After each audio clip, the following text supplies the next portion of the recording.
Muy buenas tardes. Tengan todos y todas ustedes, ¿no? Seguiremos. Igualmente, buenas tardes a las sedes de nuestro curso, las sedes a distancia, que todavía estaban un par de ellas por conectarse. Esperamos que lo hagan a la brevedad. Rápidamente, el día de hoy, todos sabemos, empezamos un nuevo módulo de nuestro curso. ¿Cuál es el módulo?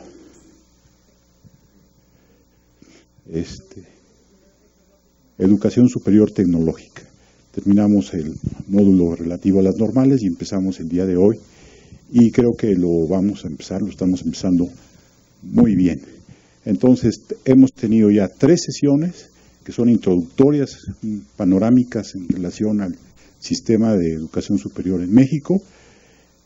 Una propuesta del doctor Humberto fue la primera, Humberto Muñoz, donde plantea una visión panorámica de los principales problemas en la educación superior en México, tomando como modelo a la universidad, particularmente la UNAM, recuerdan. Después hubo 2 trabajos donde nos dan elementos para tener una mejor comprensión del sistema. Después de esas 2 ponencias, entramos al módulo de normales, terminamos la sesión pasada y el día de hoy empezamos entonces un nuevo módulo. 2 avisos administrativos importantes. Es de fundamental relevancia para nosotros que los responsables de sedes envíen el mismo día de nuestra sesión, es decir, el día de hoy, estaríamos esperando las asistencias. Es decir, el día de hoy, si no nos llegan las asistencias por vía correo, fotografía, lo que ustedes consideren como responsables de sedes, va a ser complicado ponerles ya las asistencias a posteriori. Esa sería una cuestión importante. La otra es, todavía hay estudiantes o asistentes a nuestro curso que no se han registrado. Tenemos, si no mal recuerdo, en la cuenta que hicimos hace rato, eran 25, 26. Por el amor de Dios, regístrense, porque si no, no existen para nosotros. Entonces es fundamental que se registren, ya saben, el caminito con Raiza, y entra a la página y ahí ponen sus datos.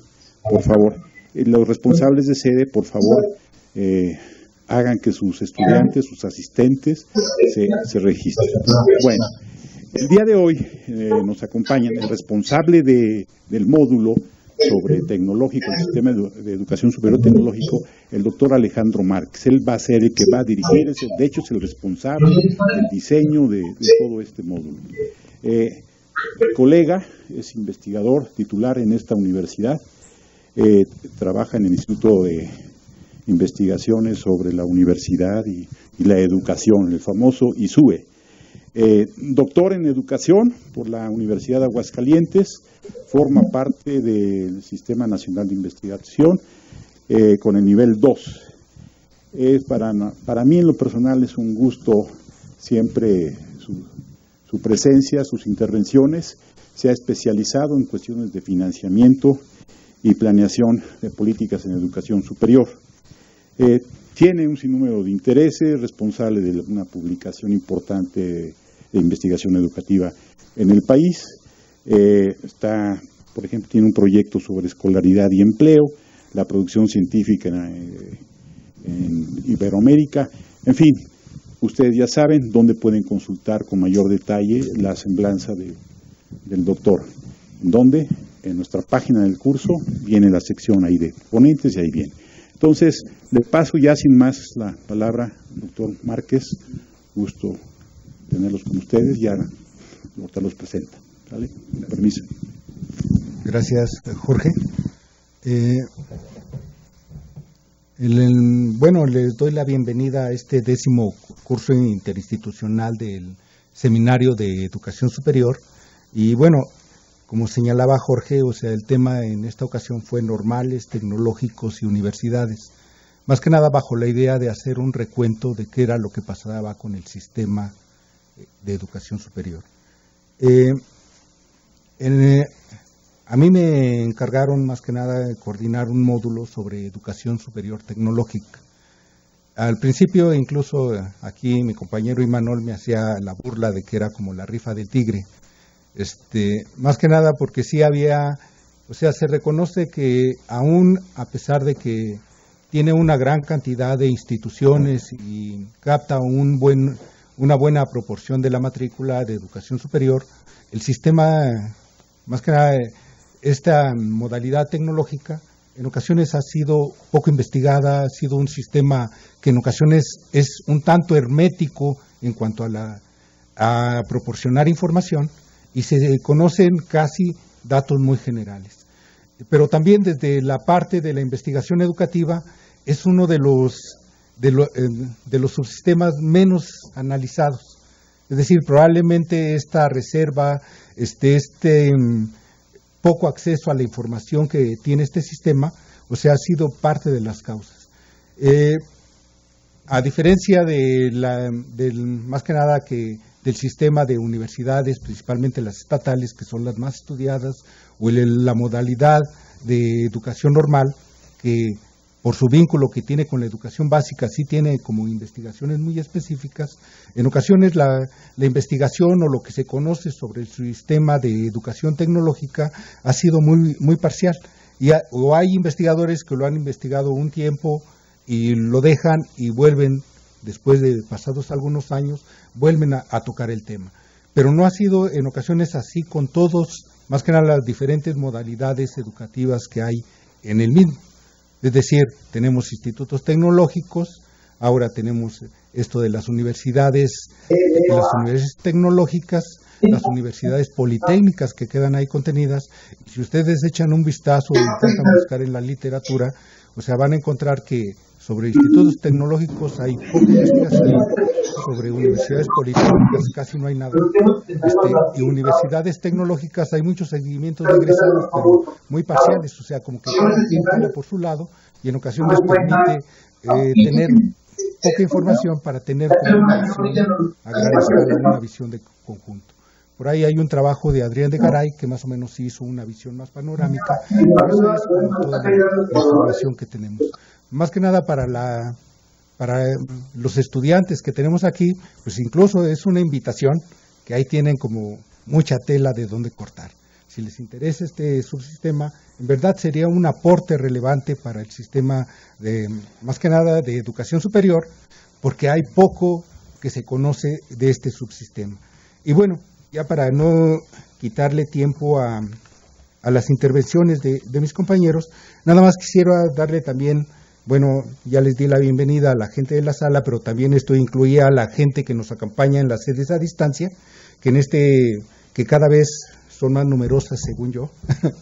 Y tenemos en esta ocasión la participación de la Benemérita Universidad Autónoma de Puebla, la Escuela Nacional de Estudios Superiores Unidad de León, Guanajuato, de la UNAM, Escuela Superior de Comercio y Administración Unidad Santo Tomás del Instituto Politécnico Nacional, la Facultad de Estudios Superiores Aragón UNAM, la Fundación Universitaria Católica Unicatólica de Santiago de Cali, Colombia, Normán número 4 de Ciudad Nezahualcóyotl, Universidad Autónoma Benito Juárez de Oaxaca, Universidad Autónoma del Estado de México, Universidad Autónoma de Morelos, Universidad Autónoma de Nuevo León, la de Tamaulipas, la de Veracruz y Universidad de San Buenaventura, Cali, Colombia. O sea, pues les damos la bienvenida y agradecemos que cada vez también tengan una participación más activa con las actividades que desempeña el Seminario de Educación Superior. Y bueno, les decía, aun cuando se conoce poco de esta modalidad de la educación superior tecnológica, pues en verdad para este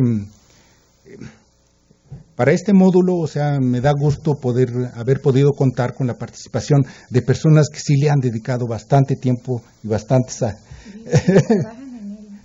y incluso trabajan algunos en él. O sea, no todos. Y bueno, además de ser buenos investigadores, bastante reconocidos, o sea, también son unos colegas bastante solidarios. Y bueno, me da gusto aquí presentar a María Ruth Vargas Leiva, del Instituto Tecnológico de Tijuana, quien es doctora en educación por la Universidad Autónoma de Aguascalientes, maestra en medición, evaluación e investigación educativa por la Universidad del Valle de Guatemala y licenciada en economía por la Universidad Autónoma de Baja California. Diplomado en Cultura de la Frontera Norte por el Colegio de la Frontera y especialidad en Ciencia, Tecnología y Sociedad por la Organización de los Estados Iberoamericanos. Los últimos libros publicados son Perfiles Profesionales demandados por 5 sectores productivos en la ciudad de Tijuana, editado por el ITT, ¿ese qué sería? Instituto Tecnológico. Y el Consejo de Desarrollo Empresarial de Tijuana. El Diseño Curricular por Competencias, editado por la Asociación Nacional de Facultades y Curricular. Ingeniería. Ok. Y el libro de Competencias Profesionales demandadas por el sector aeroespacial. Sí, muy bien. No sé, los presento ambos de una vez y continuamos. La otra persona que nos acompaña, pues, es un buen amigo también, es Pedro Flores Crespo de la Universidad Autónoma de Querétaro. Es profesor investigador de la Universidad Autónoma de Querétaro, miembro del Sistema Nacional de Investigadores y mantiene la columna semanal Universidad Crítica en el suplemento Campus del periódico Milenio. Sus principales líneas de investigación son el análisis de las políticas educativas y la relación entre educación y desarrollo humano, según Amartya Sen. Su libro más reciente fue editado por Matías Nebel y Teresa Herrera y se intitula Desarrollo como Libertad en América Latina, Fundamentos y Aplicaciones. Actualmente coordina un proyecto sobre la movilidad social de los técnicos superiores universitarios. Bueno, también muy bien, bienvenido Pedro. Más que nada la dinámica que vamos a seguir es, iniciamos con Ruth, va a tener una presentación, 30, 40 minutos, a lo mejor un poquito más, proseguimos con la presentación de Pedro, pasamos a un receso de unos 10 minutos y regresamos para una sesión de preguntas y respuestas. Y bueno, iniciamos, ya no te quito la... Ok, bueno, buenas tardes, muchas gracias a los miembros del 10º curso interinstitucional por su invitación, estoy un poco afónica. El documento, presentación que traigo incluye una variedad de diapositivas, pero me voy a centrar por el tiempo en las que desde mi punto de vista son las más importantes. Dediqué un año sabático a estudiar la transición de la educación media superior a la educación superior y las inequidades y desigualdades que eso trae y los impactos de un curso de compensatorio. Entonces, influida por eso, y viendo lo que son las políticas educativas, que es el eje de esto, para el sistema de educación tecnológica esto representa un conjunto de acciones deliberadas para cambiar un equilibrio, pero hay que recordar que la educación tecnológica en Colombia, en Chile, en todos lados, nace vinculada al mundo del trabajo y ha sido muy difícil diferenciarla de la universidad. Se ha diferenciado la universitaria, pero como una educación de segunda. Es un poco doloroso esto para mí, ¿no? Porque he trabajado 40 años en el sistema y en todos los niveles. El sistema de educación superior, lo que quería que vieran en esta gráfica es el peso que tienen en cuanto al número de instituciones y también la evolución. Ha evolucionado muy rápidamente. Sin embargo, las universidades politécnicas son las que menos han crecido. Se han mantenido hasta la fecha con ese nivel de crecimiento. Sí, pero si vemos estos datos de la variación en la matrícula, es un dato interesante, las universidades estatales y los estudios tecnológicos, a pesar de crecer menos, tienen una mayor aportación al crecimiento de la matrícula, ¿no? Los datos es muy difícil, como señaló Alejandro, que coincidan. Hay datos que da la SEB, hay datos que dan investigaciones, hay datos que provienen de ANUYES. Busqué un equilibrio en esos datos, pero básicamente lo que es interesante es que a pesar de que ha aumentado el número de instituciones, el crecimiento es muy diferenciado, ¿no? Sin embargo, este sistema, que se ha conformado bajo los intereses del Estado desde su origen, porque aunque había escuelas de oficios y artes, nace con el Politécnico Nacional como una oferta de alta calidad, siempre ha estado al servicio vinculada al desarrollo económico, respondiendo a las políticas económicas y en diferentes instancias. Entonces, pero también ha habido influencia de actores políticos y de otros, ¿no? Y lo que vemos ahí, pues, es el crecimiento tan importante y el peso que tiene ese sistema en la matrícula. También ahí hay variaciones, algunos dicen, por ejemplo, datos ya no indican que es el 36% de la matrícula en ingenierías, otros datos apuntan al 31%, a variaciones. Pero aún así, la educación superior tecnológica, con todas las características que tiene un peso específico. Actualmente tenemos una conformación evolucionada. Los tecnológicos federales, que son los primeros, nacen como una opción de institutos tecnológicos foráneos del Politécnico Nacional. Pasan después, cuando hubo más de un tecnológico por estado, a ser tecnológicos regionales. Después pasan a ser tecnológicos federales. Y finalmente, con la creación de las universidades tecnológicas y universidades politécnicas que obedecen a otra línea de política, actualmente en 2016 lo que tenemos es la creación a partir del 2014 del Tecnológico Nacional de México, que agrupa el tecnológicos federales y tecnológicos estatales. Sin embargo, déjenme decirles que siguen ambos con diferentes líneas, diferentes organizaciones, diferentes sistemas de trabajo, y es muy interesante. Y por otro lado, se agruparon a las universidades politécnicas y tecnológicas bajo una coordinación general de universidades tecnológicas y universidades politécnicas. Como un dato interesante, el ingeniero Héctor Arriola fue también director general de los tecnológicos federales, y ese ahora es el coordinador general de universidades tecnológicas y politécnicas. No me voy a detener ahí, pero lo que quiero que vean es esto. ¿Cuál fue, desde el punto de vista de muchos investigadores, por qué se crean estas opciones diferenciadas de politécnicas y tecnológicas? Aparte de esgrimir la necesidad de un nivel de técnico superior universitario, en parte había un peso muy específico que tenía el CENTE. El CENTE está presente desde los orígenes del Poli como un instrumento también del Estado. Se perpetúa en los tecnológicos, todavía tenemos ese peso terrible con todos los impactos que tiene, de los cuales no voy a hablar. Pero lo que quiero que vean es cómo en este momento, el 2016, todos tienen sindicatos. Si la política fue que nacieran sin sindicatos, se han agrupado ya en sindicatos y hasta tienen federaciones de trabajadores y decisiones nacionales de sindicatos, tanto las politécnicas como las tecnológicas.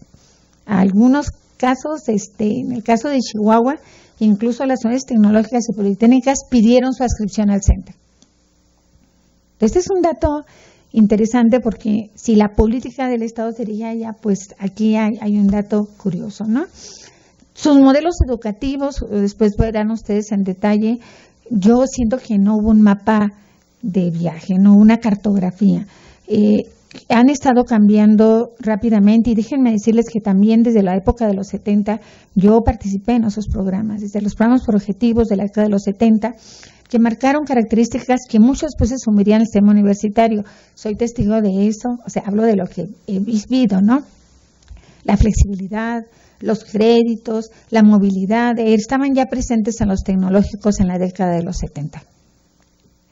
Pero a lo largo de eso también me ha tocado participar en otros intentos o modificaciones a los modelos, entonces en su ingreso a competencias. Esa es otra característica. Si las unidades tecnológicas y politécnicas nacen bajo una modalidad distinta que aportaba la educación basada en competencias, ya todos están por competencias. O sea, esto ya no es un rasgo que los haga diferente. Te intenté abordar desde el punto de vista de las políticas: cobertura, calidad, pertenencia social, y voy a analizar datos bajo esa lectura. Obviamente, se creó una diversidad de institutos, de instancias, y se amplió la cobertura, pero con impactos distintos, ¿no? Por ejemplo, nosotros cuando vemos ya la atención educativa, pues vemos que el peso de este sistema es muy grande. Pero quiero que vean esto. Lo que está marcado es cómo crecieron esas instituciones. ¿Cuántas hay ahorita en los estados? Lo que está marcado en rosa son los estados que tienen mayor número de habitantes, de 5, 7, 4 millones de habitantes. Y lo que vemos ahí es una concentración, como que si como que la diversificación y la creación de esas instituciones respondió a demandas políticas, a demandas sociales de educación.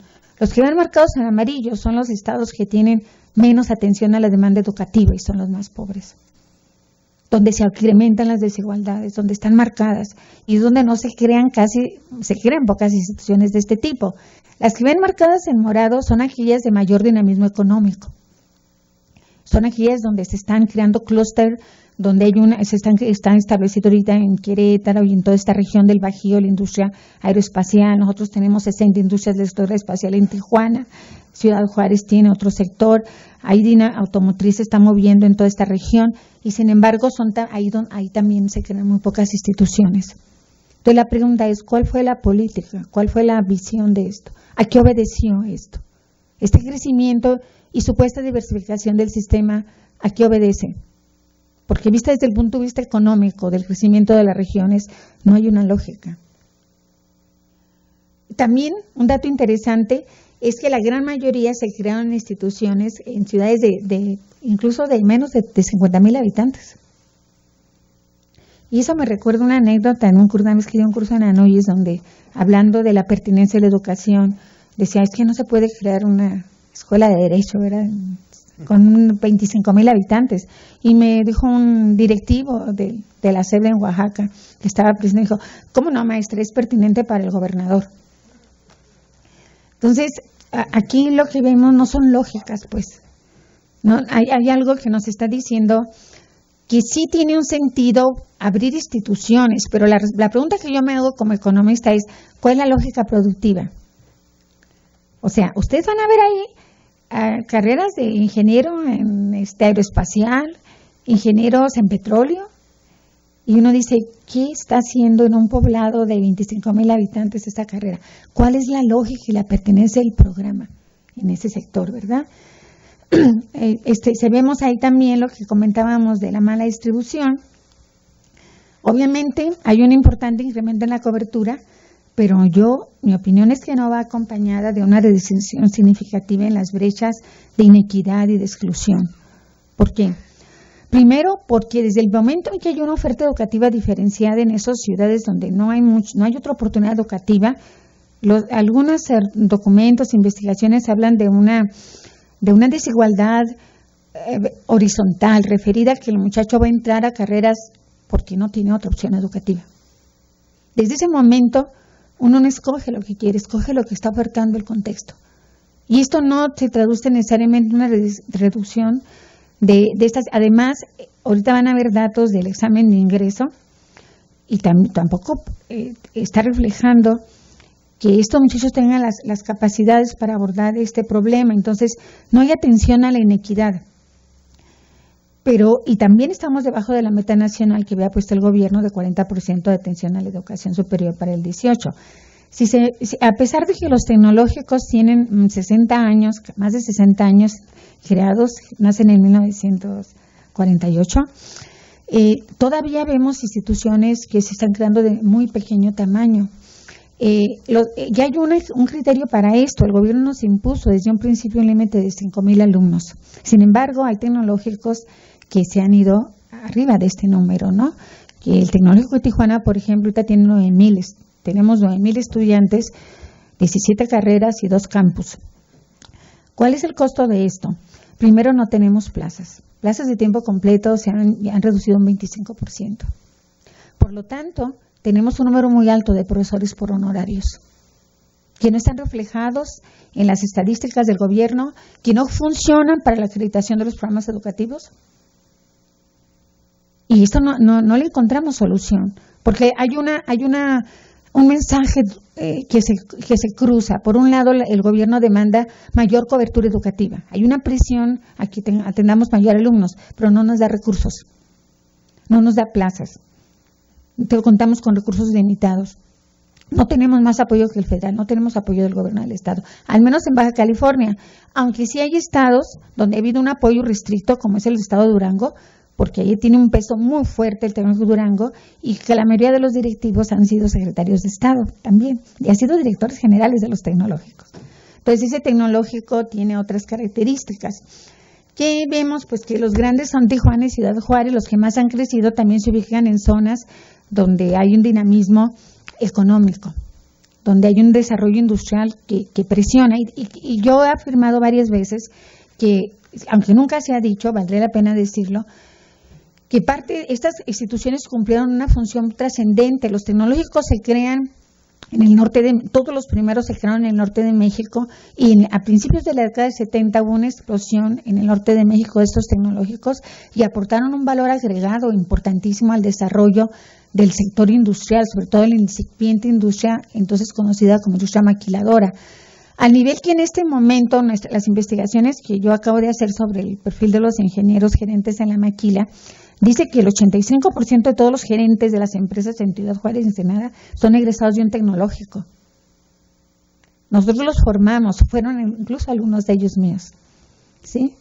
Y aportaron, y todavía ha sido la tendencia es a preferir a un alumno de un tecnológico en una empresa de este sector, sobre todo del norte, ¿no? Entonces, sí, y también mi opinión es que también en la región donde está ahorita Pedro, de la región de Querétaro, Celaya, el estado de Guanajuato, tuvieron una participación importante. Tienen una población global de más de medio millón de habitantes. No hay que descuidar su crecimiento ni su importancia. El Tecnológico Nacional tiene un peso específico en la educación superior en México. Y traje este dato de que las lógicas que yo no entiendo, se han creado 12 tecnológicos en la Ciudad de México, tecnológicos federales. Esa era una política que no existió durante muchísimos años, con menos de 1,000 estudiantes. Todos ellos, y 7 con 100% de atención a la demanda. O sea, no necesitas hacer examen. Todo el que solicita tiene ingreso.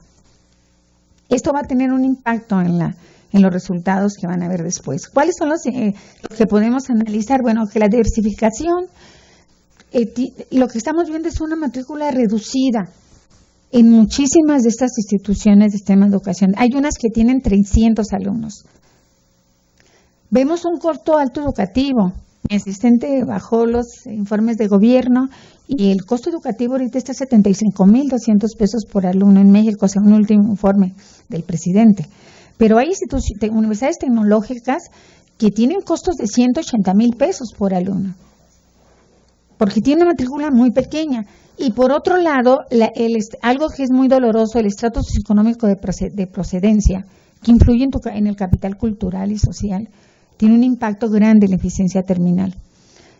Ayer, cenando con la maestra Marilena Barrera, directora de CASEI, el organismo acreditador de las carreras de ingeniería, bueno, decía, la estadística de nosotros es que el índice de eficiencia terminal para todo, incluyendo universidades, es del 8% al 80% en carreras de ingeniería. Pero el promedio de ANFEI, Asociación Nacional de Facultades, que también Marilena lo acepta, es del 40%. Y este es un criterio que después va a afectar la acreditación. De la eficiencia terminal, de acuerdo a Mazarán, Flores Crespo, Silva Loya, ellos también han citado en otros documentos 35%, ¿no? Entonces tenemos ahí un sistema que tiene características específicas, que sí es cierto que ha llevado la educación a regiones pues retiradas, pero que tiene un costo alto a veces. Lo que vemos en la cobertura de 246 instituciones del Tecnológico Nacional es también en muchos estados la baja participación de la cobertura. Esto se atiende a las poblaciones en edad de asistir a educación superior. Los niveles más altos pues los tienen también los estados que tienen mayor número y ellos, la mayor cobertura es de mayor al 11%, ¿no? Pero no pasa de ahí. Pero el gran porcentaje, el 69% de todo el Tecnológico Nacional de México tiene una presión de la cobertura de 4% a 8%, digamos. ¿Sí? No es despreciable si consideramos el tamaño de algunos estados, ¿no? Y si vemos la absorción, o sea, de los alumnos que solicitan, cuántos acepta el sistema, el 57% acepta del 80 al 90% de los estudiantes. Aquí viene otra vez hay equidad en cuanto a que los aceptamos, sí, pero la equidad no es nada más aceptarlos, es hacer que permanezcan en el sistema. Entonces, los criterios, no hay programas compensatorios. Esto va a impactar después en otros sentidos, ¿no?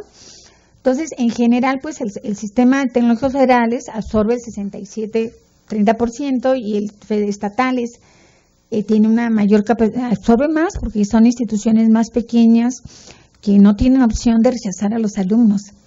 El que llega hace el examen, pero entra.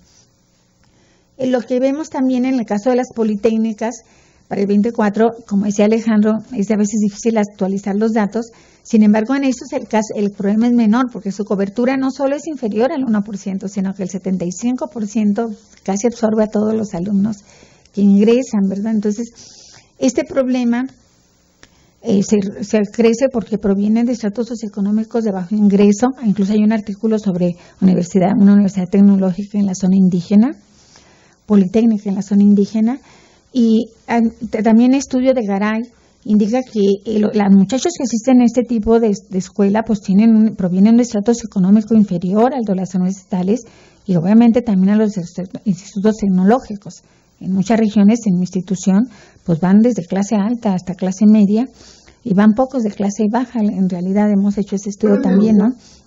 ¿Qué pasa con la oferta? El gobierno dijo que quería diversificar cualitativamente la oferta. Todo lo que ven en rojo, aquí están en las columnas los cuatro subsistemas, digamos, que integran la educación superior tecnológica y se repiten las carreras. Se repiten las mismas carreras. Se repiten las carreras. ¿Cuál es la diversificación? O sea, ¿cuál es la lógica? ¿Cuál es la pertinencia? Mi asistente me comentaba, dice, maestro, es que hay veces en una misma ciudad hay dos federales, hay un tecnológico federal, una politécnica y una estatal, que están ofreciendo la misma carrera, dice. Hasta compiten entre ellas, ¿no? Su oferta profesional también parece, es diversa. Pero las universidades tecnológicas han tenido que moverse de técnico superior universitario que no tuvo una demanda importante, que no ha sido valorada por la sociedad ni por los sectores empresariales. Bueno, ese es el discurso que hemos manejado. Hace una oferta que ha tenido que modificar para responder a ese abandono de técnico superior universitario. Yo en una reunión que hubo en Colombia, a la cual me invitó el gobierno de Colombia, y era sobre educación tecnológica y expertos internacionales, hablando con profesores alemanes, les dije, bueno, ¿cuál es el éxito de tus programas de técnico superior universitario? ¿Por qué con ustedes tan exitoso y con nosotros no? Y me dijo algo que inmediatamente me desarmó, me dijo, mira, la diferencia entre el sueldo de un ingeniero y un técnico superior universitario es de 25%. O sea, en México se les paga como técnicos. Allá los mercados laborales están conformados de otra manera, pues. Y entonces esto es el atractivo del programa, ¿no? Más la forma como se da, que básicamente son a veces bajo esquemas de educación dual, que ahora se marca como una característica del sistema de educación tecnológica y en el que también estoy involucrada en Tijuana, por cierto. Respecto a la equidad, ¿qué pasa con el examen de nuevo ingreso? Bueno, tenemos que para las universidades politécnicas es muy difícil conseguir, es un sistema muy opaco, es un sistema que se niega a dar información. Durante mucho tiempo no quisieron hacer exámenes de examen, no hacen todavía exámenes de GEL. Hay una resistencia a todas estas mediciones. Pero lo que vemos es que para este año el porcentaje, ir platicando con María Elena Barrera, que también estuvo en el Ceneval, me decía, es que sacar esos puntajes de 70 puntos, de 700 puntos hasta 900, dices que casi estás en cero, estás en 6 o 5, ¿no? Lo que vemos es que los muchachos entran con un rezago educativo. O sea, no traen competencias en la educación media superior que permita soportar la transición de la educación media superior a la educación superior.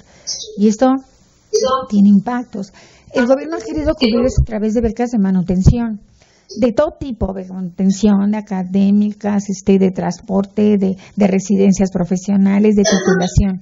Ni el peso de estas becas ha podido eliminar el problema de la equidad, que los muchachos deserten. Porque los estudios han indicado, y otros investigadores indican que si bien pierde peso el estrato socioeconómico de procedencia al llegar a educación superior, porque ya han pasado por un filtro, como un embudo, en ese nivel lo que ya cuenta es el nivel socioeconómico de la familia. A lo mejor ya no cuenta que mi papá no tenga licenciatura, por decir, pero cuenta que no me pueda dar para ir a la escuela. Y eso los va a hacer desertar. Además, tampoco hay oportunidades laborales ahí, en esas regiones tan marginadas. Lo que vemos, pues, es que el gobierno ha centrado las acciones en la creación de nuevas instituciones y el otorgamiento de becas, pero no ha evaluado. Ese es otro problema del sistema de educación tecnológica. No se ha evaluado el impacto de estas políticas, ¿no? La tasa media de egreso, de acuerdo a la eficiencia terminal, es del 42% y la de titulación promedio 38.5%. O sea, no solo no egresan pocos, se titulan también pocos. Este es otro problema que teníamos que buscar y resolver, ¿no? En las letras rojas aparece el presupuesto ejercido. También la creación de esas universidades estuvo muy acompañado de todo este discurso de que iban en una participación estatal, una participación federal, y que en un periodo de 5 o 10 años ellas iban a ser capaces de tener un ingreso autofinanciado muy importante. Primero, y parte de por qué no responden a la pertinencia, y si me permiten les voy a platicar una anécdota. Yo estuve presente en la reunión del CDT, del Consejo de Desarrollo Empresarial de Tijuana, me invitaron, cuando se abrió la oportunidad de abrir la Universidad Tecnológica. El señor que presentó el proyecto era un abogado, y llegó y les dijo: señores, estas son las carreras que un grupo en México ha decidido que se abre en Tijuana. Los industriales le dijeron: pero es que no son las que nos interesan, ustedes no saben, ellos sí saben. Y los empresarios se levantaron y se fueron. Lo que hay detrás de esto muchas veces, o sea, la intención puede ser buena, pero todos los directivos de universidades politécnicas y tecnológicas están puestos por el gobernador. Es gente que ni siquiera viene del mundo de la ingeniería. Son políticos que no conocen la vida académica. Entonces, todo este peso de estos actores políticos, sociales y toda esta influencia que hay, puede convertir una bonita utopía en algo que nos da pena. Entonces, si se fijan, el presupuesto, básicamente las universidades, esa diferencia entre el presupuesto otorgado y el que ejercen, deriva de lo que les cobran a los estudiantes. O sea, también se les cobra una cuota de inscripción, y de eso se sostienen las instituciones, ¿no? Entonces, otro dato que quiero que vean, que tiene que ver con la calidad. Si se fijan en los tecnológicos federales, tenemos 10,000 profesores de tiempo completo, todo el sistema. Cierto que son menos de los que existían hace poco, cierto que está reflejando más de 60 años, y cierto que muchos de ellos son una población envejecida. Eso es cierto, y que nada más no se quiere jubilar por las condiciones. Pero fíjense el número de profesores de tiempo completo en los tecnológicos estatales. Para una población casi muy semejante, es muy baja. ¿Por qué? Porque a diferencia de acá, de los tecnológicos federales, donde hay una presión sindical que ejerce poder sobre la asignación de las plazas, en el sistema estatal se pide que ingresen con un posgrado. Hay un mayor cuidado en esto. Y entonces hay un número desigual. Fíjense el perfil deseable. Tampoco presionamos hacia eso, porque tampoco se dan a veces las condiciones. Eso es difícil. Yo soy perfil deseable, pero es difícil conseguir todo uno. O sea, no están diseñadas las condiciones muchas veces para propiciar, ni hay presión en muchas instituciones para que se mueva hacia allá. Y también el número ahora hay una política de dar nada más plazas de tiempo completo a doctores, y eso aumenta el número de doctores que se centran pues en las áreas de tecnología. Y sí, hay un número de todas maneras reducido comparado con otros sistemas universitarios. ¿Qué es lo que vamos a ver? Bueno, le quiero dar estos datos porque también quiero que hable Pedro. Este es el número de programas acreditados para los tecnológicos federales, tecnológicos estatales, institutos tecnológicos. Vean, las unidades politécnicas solamente tienen los técnicos superiores universitarios donde no tienen alumnos. Vean esta gráfica que es muy dramática. Es la caída de los sistemas de acreditación. Y si la acreditación representa la medida de la calidad de un programa educativo, ¿qué pasó acá? Bueno, ¿quién lo puede explicar? Primero, cambió la administración del CACEI y con ellos prácticas laxas. Sin más comentarios.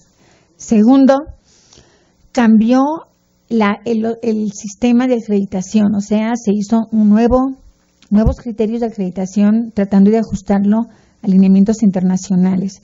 Y entre los que más golpearon a esta acreditación fue la eficiencia terminal, que tiene que ser del 40% mínimo. No se puede, es muy difícil en muchos programas educativos de estos sistemas llegar a esto. Por muchas razones que tienen que ver con las docencias, con prácticas, con modelos que están prescritos, pero que no funcionan, que los profesores no entienden que es trabajar por competencias. Así de sencillo. ¿Sí? Que es un discurso lleno de letras, pero vacío. Vacío en la práctica muchas veces, ¿no? Con excepciones. Pero aquí hay un problema grave que se refleja en esta caída tan fuerte que han tenido. CACEI tuvo que tomar algunos criterios de contextualización. Por ejemplo, exceptuando los tecnológicos federales, en algunos sistemas no se aceptan profesores de 40 horas. No hay profesores de tiempo completo de 40 horas. Son de 30 horas máximo. Entonces, CACEI, que exigía 40 horas, pues tuvo que bajar su criterio contextualizando. Si lo que te voy a acreditar, considerando que un profesor de tiempo completo son 30 horas. O sea, es un sistema muy diverso, con características que no tienen a veces una racionalidad, pero que nos preocupa que esto esté pasando, ¿no? Y esto se va a agravar el 2018 porque se vienen criterios más severos. CACEI ha conseguido que cualquier escuela de ingeniería que esté acreditada bajo CACEI, un alumno pueda trabajar en cualquier país, incluyendo España, o en los países en que tenga estos convenios. Y esto va a subir los criterios. Y esto todavía va a ser más difícil. De manera, por darles un ejemplo, en el caso de petrolera, aquí hay 60 programas entre los tecnológicos, todos estos tecnológicos y algunas universidades, solamente hay 3 acreditados, y uno es el de la UNAM, otro es de la Universidad de Veracruz, y otra no me acuerdo, pero nada más hay 3, me decía ayer el CACEI, ¿no? Entonces, tenemos aquí un problema grave. Entre los más acreditados están computación, industrial y mecánica. Industrial es un sello de los tecnológicos, nacimos con él. Una aportación de los tecnológicos que se menciona rara vez es que ofrecimos ese tipo de programas antes que las universidades. Y si las universidades en Baja California pudieron abrir carreras de ingeniería, la abrieron con nuestros egresados, con mis alumnos, con egresados que habían sido mis alumnos, abrieron todas sus carreras de ingeniería, de computación, de industrial. O sea, esta aportación es relevante, pero no tenemos manera de cuantificarla. No es reconocida, pues. Entonces, sí tenemos cosas buenas, ¿no? Hay cosas muy interesantes que subyacen bajo esa espesa tapete que es la opacidad del sistema, ¿no? A mí lo que me ha preocupado en este esquema de la educación tecnológica es el tipo de alumno que llega en su mayoría, que trae variables de origen social, de un estado socioeconómico bajo. Datos incluso de la UNAM indican que este es un problema de todas las universidades, ¿no? Podemos dar equidad en el acceso, que entren hasta sin examen, que se ha demostrado que también es una buena práctica. Pero ¿cómo mejorar las trayectorias educativas? Ni los programas de tutoría han logrado resolver esto.